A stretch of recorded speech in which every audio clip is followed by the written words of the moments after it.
उड़ाई जा रही हैं और उस हादसे को भूलते जरा भी देर नहीं लगी जिस हादसे में 14 बच्चों ने अपनी जान गंवाई।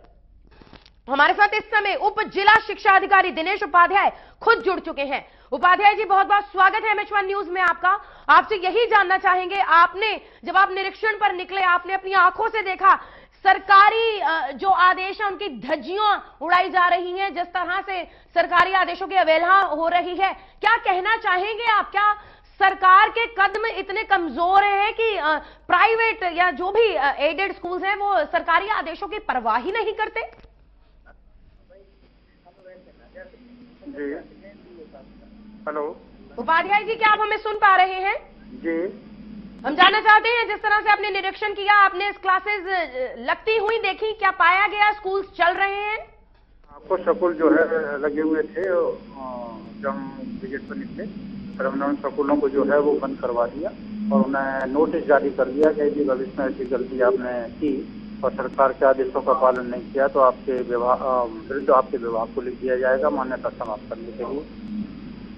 उपाध्याय जी, जब पहले से ही आदेश दिए गए थे कि 16 जनवरी तक स्कूल्स नहीं खुलेंगे, तो ये कहां का एक्सक्यूज हुआ कि छोटे बच्चों को छुट्टी है? क्या 5वीं क्लास के बच्चों की जान कीमती नहीं होती? जान तो कीमती 5वीं क्लास के बच्चों की भी है, बड़े बच्चों की भी है, जान तो सभी की जान है।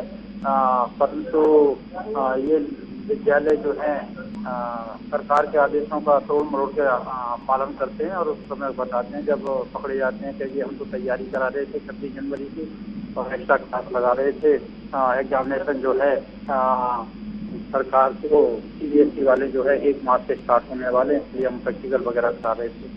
तो वो हमने सब आदेशों को एक तरफ करते हुए उनको आदेश दे दिया है कि ऐसी गलती ना की जाए और तुरंत प्रभाव से स्कूल उसी में बंद करा दिए गए थे, स्कूल अथॉरिटी करते हुए। जी, एक बात बताएं, आदेश तो सभी क्लासेस के लिए था, तो फिर स्कूल्स वालों का ये एक्सक्यूज क्यों चल रहा है कि हमने छोटे बच्चों को छुट्टी की और 5वीं से लेकर बड़ी क्लासेस के बच्चे स्कूल आएंगे? ये तो स्कूल वालों की गलती है, ऐसा नहीं करना चाहिए, सरकार के आदेशों की पालना करनी चाहिए इनको। स्कूल वालों की गलती उपाध्याय जी कैसे सुधारेंगे आप?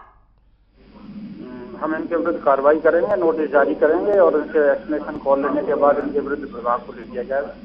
किस तरह की कार्रवाई की जाएगी उपाध्याय जी? इनकी मान्यता समाप्त करने के लिए सरकार को लिख दिया जाएगा।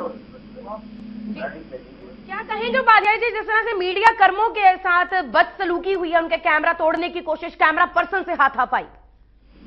ये उन लोगों की गलती है, ऐसा पत्रकार मीडिया का किसी के भी साथ नहीं करना चाहिए, हाथापाई कानूनी कार्रवाई करनी चाहिए और यदि गलत है पत्रकार तो पत्रकार के खिलाफ कार्रवाई हो और यदि विद्यालय का कोई भी कर्मचारी सरकार की हरकत करता है तो वो गलत है, उसके विरुद्ध कार्रवाई होनी चाहिए।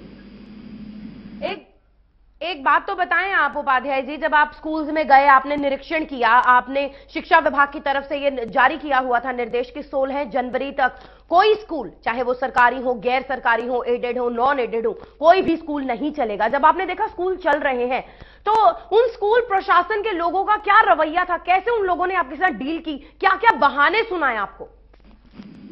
बहाने ये थे कि वो एग्जामिनेशन जो है नजदीक के मार्च से स्टार्ट होने वाले हैं, CBSE के लिए हम लोगों की जो है प्रैक्टिकल वगैरह करा रहे हैं, कोर्स पीछे रह गया है, ये रूरल एरिया है, यहाँ पर कोई पढ़ाई की सुविधा या ट्यूशन की सुविधा नहीं होती, इसलिए हमने इन बच्चों को बुला रखा है और पढ़ा रहे हैं। उपाध्याय जी, एक बात बताएं, अगर 2 जनवरी वाला अंबाला वाला हादसा दोबारा